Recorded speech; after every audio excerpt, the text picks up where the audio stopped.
नमस्कार दोस्तों, मेरा नाम है सचिन पवार और आप देख रहे हैं हरियाणा ग्राउंड रिपोर्ट जीरो।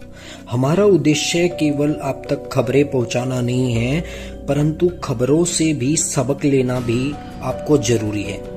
मैं बात कर रहा हूं, एक आजकल एक ट्रेंड चला हुआ है, 3-4 लड़के खड़े हो जाते हैं, ईयरफोन लगाते हैं, एटीट्यूड में फोटो खिंचवाते हैं, किराए की कार के आगे खिंचवाते हैं जो उनकी खुद की नहीं होती।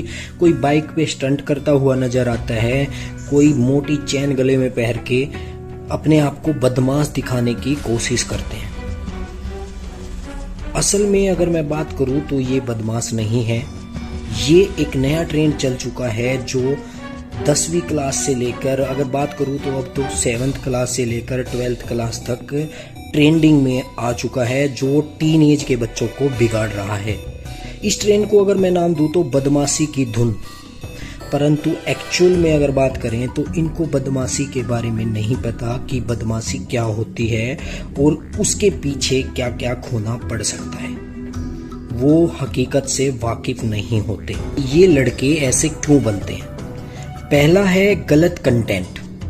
इस गलत कंटेंट की होड़ में जिसमें बदमाशी को कूल दिखाया जाता है, उसके कारण। दूसरा है गलत संगत। अगर बात करें दोस्तों की तो उनके दोस्त भी वैसे ही होते हैं, ना उनमें दिमाग होता है ना ही लक्ष्य होता है। अगर तीसरा बात करें तो माता पिता की कमी, चाहे तो ज्यादा ढील दे देते हैं या फिर बिल्कुल भी ध्यान नहीं देते।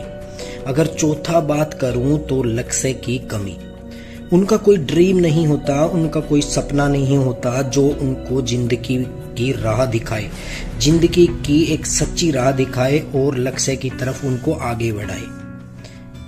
अब सवाल ये है कि इनको सुधारें कैसे? तो मैं बात करूं पेरेंट्स की, तो पेरेंट्स के लिए एक जरूरी काम है कि अपने बच्चे पर नजर रखें, अपने बच्चे की दिनचर्या देखें कि वो क्या करता है, स्कूल में क्या करता है, कॉलेज में क्या करता है, अपने दोस्तों की संगत देखें, अपने बच्चे के दोस्तों की संगत देखें कि वो किस दोस्त के साथ रहता है और उस दोस्त का व्यवहार कैसा है, वो पढ़ने में कैसा है, उसका कोई लक्ष्य है या उसका कोई बैकग्राउंड कैसा है। पेरेंट्स को हर तरीके से अपने बच्चे के लिए सीसीटीवी बनना ही होगा। दूसरी बात करूं समाज की, समाज का क्या कर्तव्य है इन बच्चों के लिए, तो मैं बात कर रहा हूं कि ऐसे बच्चों को कभी भी समाज में रोल मॉडल ना बनाएं, ऐसे बच्चों की कमियों को ना छुपाएं, ऐसे बच्चों को इज्जत ना दें, अपने बच्चों को ऐसे बच्चों के साथ बैठने ना दें, जिससे समाज में सुधार आएगा और समाज तरक्की की तरफ जाएगा, ना कि बदमाशी की तरफ। तीसरा बात करूं कानून व्यवस्था की, तो हम कानून व्यवस्था से बात करें तो मेरी एक अनुरोध है, कानून व्यवस्था को इतना सख्त करें कि अगर कोई भी ऐसा बच्चा जो पहली बार अपराध करता है और उस अपराध को वो दूसरी बार भी दोहराता है तो उसके लिए कड़ी से कड़ी सजा होनी चाहिए कि आगे चलकर समाज में एक प्रत्यक्ष प्रमाण मिल सके कि किसी भी चीज को गलत तरीके से करने के लिए, बदमाशी करने के लिए उसकी सजा क्या होगी। आने वाले बच्चे उस काम को करने से डरे। और मेरी एक कानून व्यवस्था से एक और रिक्वेस्ट है कि इनको अवेयरनेस का पाठ जरूर पढ़ाएं, इनको बताएं कि जेल में कैसी जिंदगी होती है, जेल में कैदी बनकर रहते हैं तो उनके लिए कैसी व्यवस्था स्थापित की जाती है, हमारी जेलों में कैसे बंद रखा जाता है और कैसे एकांत में रह के उनको पूरी जिंदगी बितानी पड़ती है।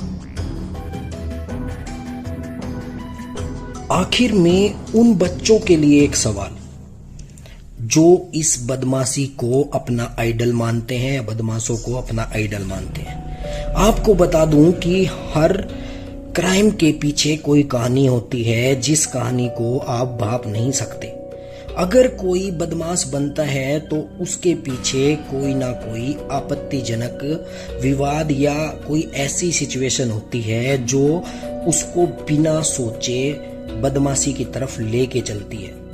पर आप आपकी कोई ऐसी आपत्तिजनक कोई सिचुएशन नहीं होती और फिर भी आप बदमाश बनना चाहते हैं, तो आपको बता दूं ये रास्ता बर्बादी की तरफ जाता है। और ऐसी बर्बादी जिसकी सुबह भी और शाम भी और रात भी जेल में बितानी पड़ती है।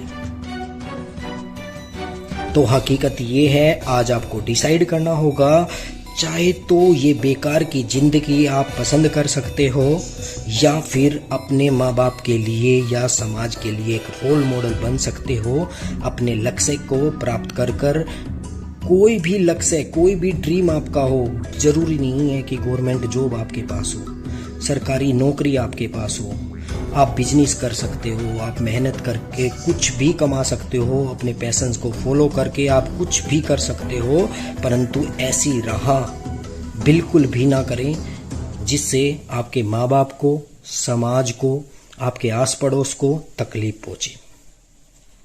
जिम्मेदारी ही असली ताकत है। धन्यवाद।